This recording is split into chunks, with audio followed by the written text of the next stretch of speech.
Day 16 of academy stock market series. Stock ಮಾರುಕಟ್ಟೆಯಲ್ಲಿ ಯಶಸ್ಸು ಬೇಕಾ? ಹಣ ಮಾತ್ರವಲ್ಲ, ಮನಸ್ಥಿತಿಯೂ ಬೇಕು.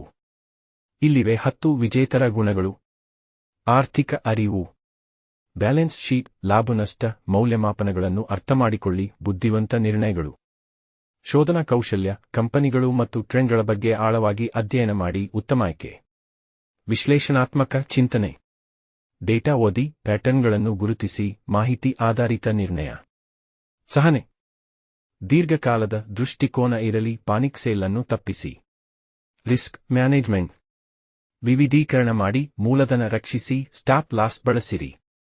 ಭಾವನಾತ್ಮಕ ನಿಯಂತ್ರಣ, ಭಯ ಅಥವಾ ಫೋಮೋ ಮೇಲೆ ನಿರ್ಧಾರ ತೆಗೆದುಕೊಳ್ಳಬೇಡಿ. ನಿರಂತರ ಅಧ್ಯಯನ, ಮಾರುಕಟ್ಟೆ ಬದಲಾಗುತ್ತದೆ, ನೀವು ಕೂಡ ಬದಲಾಯಿಸಬೇಕು. ನಿರ್ಧಾರ ತೆಗೆದುಕೊಳ್ಳುವ ಶಕ್ತಿ, ವಾಗಿ ಮತ್ತು ಸ್ಪಷ್ಟವಾಗಿ ಕಾರ್ಯನಿರ್ವಹಿಸಿ. ಸ್ವಪರಿಚಯ, ನಿಮ್ಮ ಅಪಾಯ ಸಹಿಷ್ಣುತೆ, ಗುರಿಗಳು ಮತ್ತು ಮನೋಭಾವ ತಿಳಿದುಕೊಳ್ಳಿ. ಧೈರ್ಯ ಮತ್ತು ಸಹನಶೀಲತೆ, ನಷ್ಟದಿಂದ ತಾವೆತ್ತಿಕೊಳ್ಳಿ, ಆಟದಲ್ಲಿ ಮುಂದುವರಿಯಿರಿ. ಈ 10 ಗುಣಗಳು ನಿಮ್ಮಲ್ಲಿ ಇದ್ದರೆ ನೀವು ಟ್ರೇಡರ್ ಮಾತ್ರವಲ್ಲ, ವಿಜೇತನು. ಈ ಕ್ಷಣದಲ್ಲಿ ನೀವು ಯಾವ ಗುಣವನ್ನು ಬೆಳೆಸುತ್ತಿದ್ದೀರಿ? ಕಾಮೆಂಟ್ ಮಾಡಿ.